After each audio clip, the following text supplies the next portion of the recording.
Have you seen the term fartlek wandering around the internet when you're trying to figure out about different running workouts and you're wondering, what the hell is that? Well, I'm Jesse Funk, and on today's episode of Runner's High, I'm going to share with you what a fartlek is and how you can use it in your training.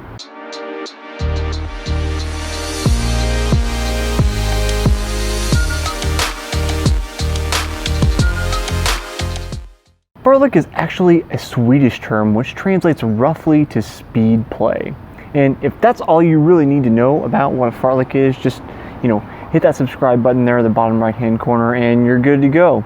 But if you want to know a little bit more, stay with me here. The idea with a fartlek is that you get to use a lot of different speeds and tempos within the exact same run. So you really get to work on a lot of your different speed abilities and without setting up a specific structured track workout for each of these types of speeds. Now, you can kind of think of it like when you were a kid on the playground, you just ran around without a whole lot of thought to it. It can be as completely unstructured as that. And really, when you were a kid, were you worrying about I'm going this particular tempo or I'm going that particular tempo? It's kind of an opportunity for you to play, hence speed play, and kind of enjoy running again, reconnect with what you loved about running, and kind of refresh that if it's been a little while. And as my coach reminds me, diverse workouts make diverse athletes, meaning you can deal with more diverse situations. So when you spend more time doing things like a fartlek, you're used to speed changes and pace changes within a race and able to handle them both physically and mentally so that things don't bother you as much. One of my favorite structured fartlek sets, and again, you can structure these however you want or not structure them at all and just kind of go out and change speeds for whatever kind of duration you want to do. But one of my favorite structured fartleks that we did in college we referred to as 30, 60, 90, which has to do with the times that you're running. So you'd run fast for 30 seconds, easy for 30 seconds, fast for 60 seconds, easy for 60 seconds, fast for 90 seconds, and then you get a rest of 3 minutes before you repeat it. So we can go out for a 10 to 12 mile run and do 6 to 8 reps of this set within the run.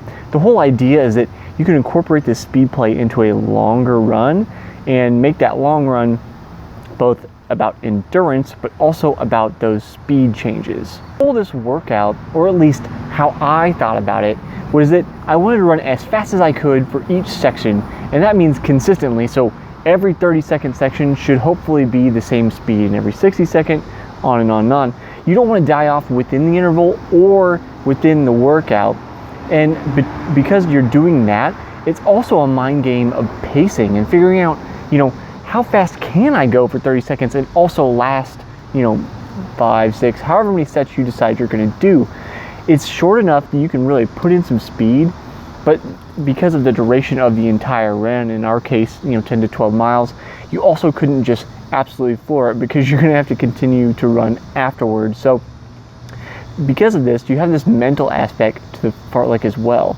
If you pay attention to all of these little things on all your different runs, be it a fartlek or intervals or a long run, there's really a lot to running that isn't apparent on the surface, and maybe why a running race is kind of boring to watch for most people. They don't understand what's going on mentally, what's going on tactically, but this is, at least to me, how you find more enjoyment within the sport, within running, is to pay attention to all those tiny little things to try to become the best version of you that you can be, the best runner that you can be.